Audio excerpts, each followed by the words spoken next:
Mengapa hati kita ini harus dijaga untuk tetap haus? Ingat, hati kita ini mudah berubah. Yeremia tadi berkata, terkutuklah orang yang mengandalkan manusia, yang mengandalkan kekuatannya sendiri, yang hatinya menjauh daripada Tuhan. Betapa liciknya hati, lebih licik daripada segala sesuatu.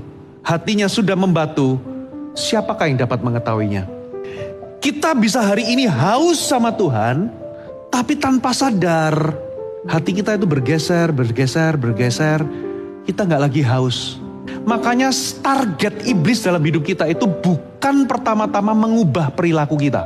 Targetnya iblis adalah mengubah atau menggeser hati kita. Bagaimana cara iblis itu bisa mencuri kehausan di dalam hati kita? Gampang. Iblis memenuhi hati kita dengan perkara-perkara duniawi. Salah satu contoh di Alkitab yang hatinya itu bergeser itu adalah Salomo, saudara.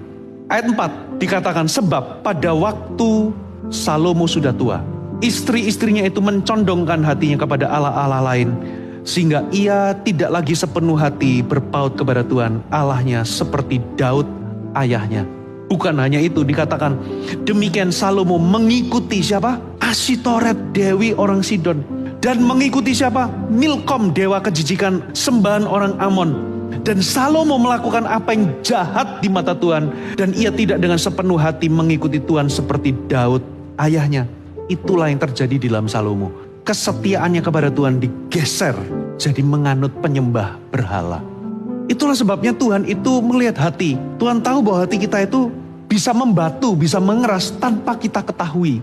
Kita gak sadar, perlahan-lahan hati kita kok sudah condongnya ke dunia, bukan lagi ke Tuhan. Makanya hati kita itu mudah berubah.